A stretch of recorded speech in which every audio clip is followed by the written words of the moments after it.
Buen domingo, Iglesia Common Ground. Estamos aquí otra vez en Internet, en línea, por YouTube, con este domingo, el 28 de junio de 2020. Hoy en día el mundo está en crisis y nuestro país está en confusión.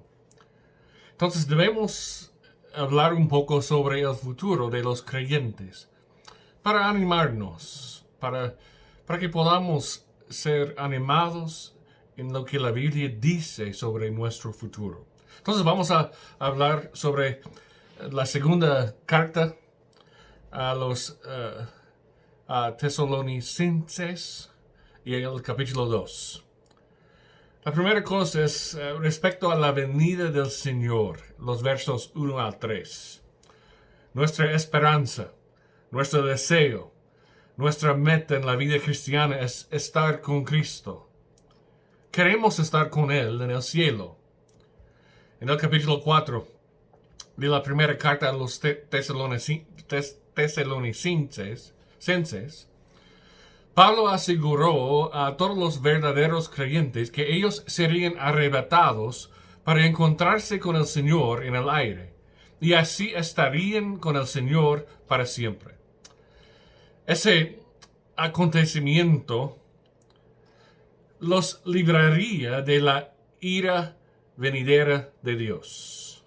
Pero ahora los falsos maestros estaban enseñando que el día del Señor ya había comenzado y que la ira final de Dios se estaba derramando sobre la tierra. Los tesalonicenses estaban alarmados por lo que los falsos maestros estaban enseñando acerca del día del Señor. Él les dice que no se preocupen, porque el día de la ira de Dios no ha llegado todavía. El día de la venida de Dios. Dos señales indicarán que ha llegado. Habrá una apostasía específica. Y dos, se manifestará el hombre de pecado. Pablo añade de esas dos señales no se cumplirán hasta que el que lo detiene se ha quitado de en medio. Este está en versículo 7. Las palabras de Pablo, ni por espíritu, ni por palabra, ni por carta, pudieran indicar que esa falsa enseñanza se estaba transmitiendo mediante lenguas e interpretación o profecías.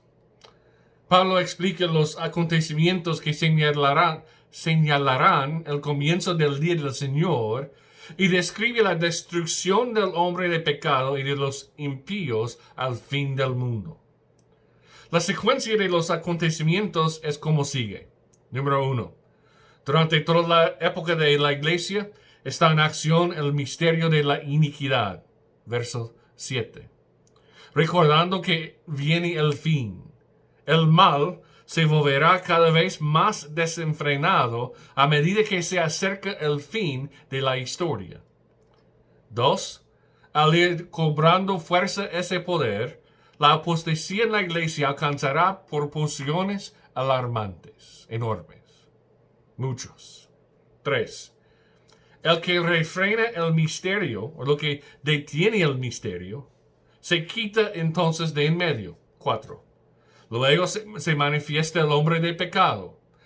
Después, 5. La apostasía llega a su clímax en plena rebelión contra Dios y su palabra. Dios envía un engaño poderoso a los que no aman la verdad. Y 6. Más tarde, el hombre de pecado se le destruye junto con los que se deleiten en la maldad. Y esto ocurre cuando Cristo vuelve después de la tribulación, es decir, al fin del mundo. Entonces, antes, la primera cosa que venga es la apostasía. ¿Qué es apostasía?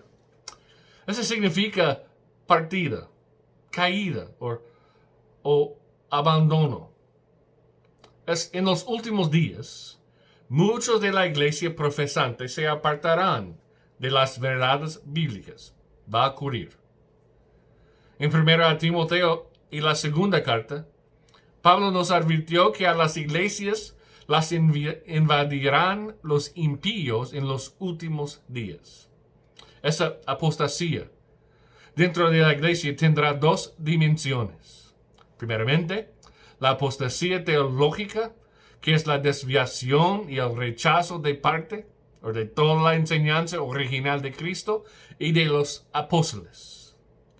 Los falsos dirigentes ofrecerán salvación y gracia barata y pasarán por alto la exigencia de Cristo del arrepentimiento, la separación de la inmoralidad y la fidelidad a Dios y a sus normas. Serán populares los evangelios falsos, que se centran en los deseos humanos y en metas egoístas. Y seguramente la apostasía moral, que es la interrupción de la relación salvadora que se tiene con Cristo y la vuelta al pecado y la inmoralidad. Es posible que los apóstatas proclamen la doctrina correcta y la enseñanza del Nuevo Testamento, pero abandonen las normas de moralidad de Dios. Muchas iglesias tolerarán lo que sea, a cambio del aumento de asistentes, dinero, éxito y fama. El Evangelio de la Cruz, con su llamado a sufrir, a renunciar radicalmente al pecado, a sacrificarse por el reino de Dios y a negarse a sí mismo, se volverá algo extraño. Muchos cristianos van a creer más en el poder y en la enseñanza del mundo que en la enseñanza de Cristo y el Evangelio. Muchos creerán más en el gobierno, en el nacionalismo, en los líderes, en una persona, que en la cruz. El enemigo engañará a los que realmente no tienen buena relación con Cristo, a los que no están en comunión con el Señor. Después, otra señal de la venida del Señor es la iniquidad. La maldad va a crecer muy rápido y será el normal. Creo que estamos viendo hoy en día sobre todo el mundo, especialmente en nuestro país, aquí en los Estados Unidos. Verso 9 nos dice que la iniquidad cuyo advenimiento es por obra de Satanás, con gran poder y señales y prodigios mentirosos, y con todo engaño de iniquidad para los que se pierden, por cuanto no recibieron el amor de la verdad para ser salvos. Y verso 11. Por eso Dios les envía un poder engañoso, para que crean la mentira, a fin de que sean condenados todos los que no creyeron a la verdad, sino que se complacieron en la injusticia. Después de quitarse de lo que detiene y que se manifieste al hombre de pecado, no habrá más oportunidad para ser salvos un grupo particular de personas. Número 1. Ese grupo lo forman todos los que dentro o fuera de la iglesia, después de haber escuchado la verdad de la palabra de Dios, voluntaria e intencionalmente, se han negado a amar esa verdad. Y en lugar de eso han elegido por deleitarse en la maldad del mundo.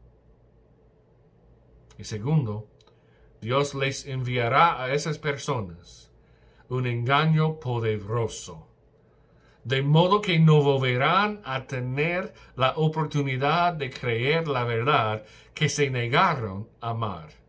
Dice verso 12. Están destinados por siempre a creer la mentira, lo que el hombre de pecado afirma que es cierto. Número 3. Dios les envía un poder engañoso a fin de que sean condenados. Por lo tanto, para los que han oído y entendido la palabra de Dios, pero no han amado su verdad, sino que han escogido el placer del pecado, Ya no queda más sacrificio por los pecados, sino una horrenda expectación de juicio. Número 4. La salvación durante los días de tribulación se les ofrecerá solo a los que nunca han tenido una adecuada oportunidad para recibir el conocimiento de la verdad, ni de oír y entender el Evangelio, el mensaje de Cristo. Es posible que entre los que proclaman el Evangelio durante esos días estén los 144,000 de las tribus de Israel, los 2 testigos y los ángeles sobre que Juan escribió en el libro de Apocalipsis. También dice en verso 12 de nuestro texto de hoy que se complacieron en la injusticia. El deleite en la maldad mientras se rehúsa amar la verdad será el factor decisivo en el juicio de Dios en los últimos días. Primeramente, los destinados a sufrir la ira de Dios serán los que no amaron la verdad, sino que participaron en la maldad y en la inmoralidad, las cuales fueron objeto de diversión para ellos. A ellos se les abandonará a la justicia divina, el engaño demoníaco y al poder de las tinieblas. Seguramente los que sufren la condenación durante el día del Señor no serán solamente los incrédulos, sino también los culpables de apostasía de la fe verdadera. Recuerda, partida, caída, abandono. Apartados de la fe en Cristo. Esa es apostasía. Ellos optaron por deleitarse en el pecado en lugar de deleitarse en Dios, y se negaron a pronunciarse contra la inmoralidad de los últimos días. Recuerden que todavía la venida del Señor no ha ocurrido. Todavía hay tiempo de regresar a la fe verdadera en Cristo. Verso 13.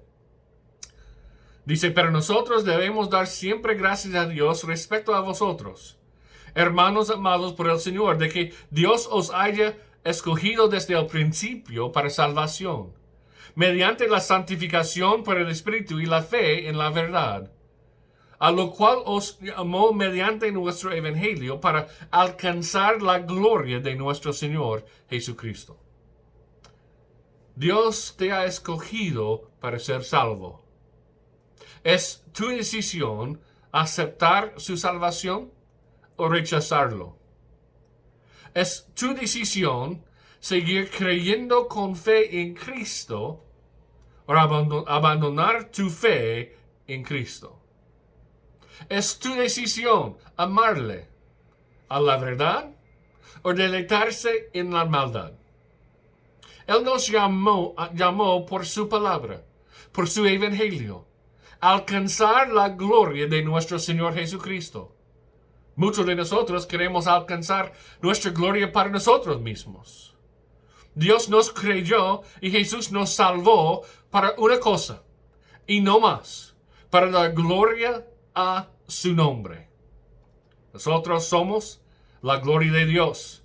Cuando amemos la verdad, cuando sirvamos a Dios, cuando sirvamos a los demás, y cuando le permitamos a Dios a tener el control total de nuestra vida. Verso 15. Dice, así que hermanos, estad firmes y retened la doctrina que habéis aprendido, sea por palabra o por carta nuestra. Estar firmes. Estás firme en tu fe. Estás firme en tu relación. Estar firme en tu relación con Cristo. Estar firme en lo que crees del Evangelio. Pablo nos dice que estar firme o retener la doctrina que hemos aprendido. Tenemos que estar firmes y tenemos que retener la doctrina que hemos aprendido. Estoy más que seguro que estamos enseñando bien, porque yo sé que la doctrina de la iglesia que estamos tratando de enseñar es muy buena. Pero eso no significa que ustedes han aprendido buena doctrina. Aprender significa que tomas lo que has escuchado y mastícalo. Tienes que pensar en la enseñanza, en la predicación, y tienes que aplicarlo a tu vida. Si la palabra de Dios no está cambiando tu vida, no estás aprendiendo nada de la doctrina. ¿Cómo podemos retener la doctrina que no estamos aprendiendo? Cada día debemos aprender algo. Sea por palabra, la predicación, la enseñanza del pastor o un profesor, o sea para carta nuestra, que es la Biblia. Tenemos que leer y aprender la palabra de Dios para que estemos listos para el día de la venida del Señor. Hay mucho más que podemos aprender de este pasaje hoy. Siempre hay más que necesitamos aprender en la Biblia cada día. Verso 16 dice, y el mismo Jesucristo, Señor nuestro y Dios nuestro Padre, el cual nos amó y nos dio consolación eterna y buena esperanza por gracia, conforte vuestros corazones y os confirme en toda buena palabra y obra. Pablo terminó este capítulo con buenas palabras. Nuestro Creador y nuestro Salvador nos confortan y nos dan consolación eterna. No consolación que termina. No. Nos da consolación eterna y también buena esperanza por gracia. Nuestra fe es esperanza. Hebreos 11 dice que es pues la fe, la certeza de lo que se espera, la convicción de lo que no se ve. Por su gracia, Dios nos da confort y consolación siempre que existe por la eternidad. No importa lo que dice, lo que el mundo dice ni hace. No importa lo que el hombre dice ni hace. No importa lo que el enemigo trata de decir y hacer. Dios nos conforta y nos da consolación eterna. Antes de terminar, quiero regresar al verso 8 y leerlo de nuevo. Y entonces se manifestará aquel inicuo, a quien el Señor matará con el espíritu de su boca y destruirá con el resplandor de su venida. ¿Escuchaste esas palabras? El Señor le matará el inicuo con el espíritu de su boca. Su boca abrirá y con sus propias palabras y el espíritu que tendrán esas palabras, le matará todo el poder de Satanás y el hombre de pecado. Después que Satanás y el hombre de pecado hayan realizado su tarea de engaño y de maldad, serán derrocados cuando Cristo vuelva a la tierra al final de la tribulación. Apocalipsis 19, verso 20 dice, y la bestia fue apresada, y con ella el falso profeta que había hecho delante de ella las señales con las cuales había engañado a los que recibieron la marca de la bestia y habían adorado su imagen. Estos dos fueron lanzados vivos dentro de un lago de fuego que arde con azufre. Jesús ganó, gana y ganará. Está escrito y ningún poder natural ni sobrenatural puede cambiar el futuro. El enemigo sabe lo que pasará y quiere engañar a los demás. Pero tengo buena noticia. Los que están con Cristo y tienen la fe verdadera en Cristo van a ganar con Cristo. Él nos salvará y estaremos con Él por la eternidad. ¿Cómo estás? ¿Cómo estás tú? Realmente. ¿Cómo estás tú? ¿Estás bien con Cristo? ¿Está todo bien entre usted y Cristo? ¿Tienes la fe verdadera? ¿Crees totalmente en Cristo? ¿Qué falta? ¿Qué falta para tener esa fe en Cristo? Oramos. Padre nuestro, te damos gracias por tu bondad, tu misericordia, por darnos la fe que necesitamos, especialmente en este momento en nuestro país y en el mundo. Te doy gracias, Dios, porque tú eres todo lo que necesitamos. Te pido, Dios, que cada persona que está escuchando mi voz, que está escuchando esta oración y viendo este video, que ellos puedan preguntarse a sí mismos, ¿cómo soy? ¿Cómo estoy con Cristo?